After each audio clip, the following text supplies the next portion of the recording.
तर hey guys, तर मी आज बनवलेलं आहे चुलीवर, म्हणजे जेव्हा वाटेल तेव्हा मी तर बनवत असते. आमच्याकडे चूल पण आहे, गॅसवर पण बनवतो. तर काय झालंय, खूप गरम झालेलं आहे चुलीने. तर पाहू शकता, तर चुलीवरच मी बनवलेली आहे शेवभाजी. तर तुम्ही पाहू शकता, छान अशी शेवभाजी आपली रेडी झालेली आहे. ते पहा, छान अशी तरी पण आलेली आहे. आणि त्यानंतर बनवलेली आहे कडक अशी ज्वारीची भाकर.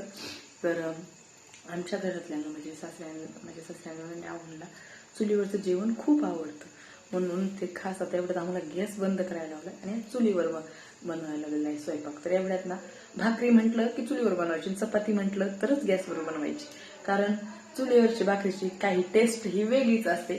तर ज्यांनी आजकाल चुली कमी झाली, जास्त जास्त वापर गॅसचा झालेला आहे, पण ज्यांनी चुलीवरचं खाल्लेलं आहे त्यांना माहित आहे चुलीची टेस्ट ही खूप छान आहे. थोडंसं आत बायला आदूक जास्त वाढतो बरं का, पण टेस्ट ही एक नंबरच असते. तर आता गरम गरम कडक अशी भाकर आणि शेवची आमटी, तर आपल्याला करायचं आहे जेवण.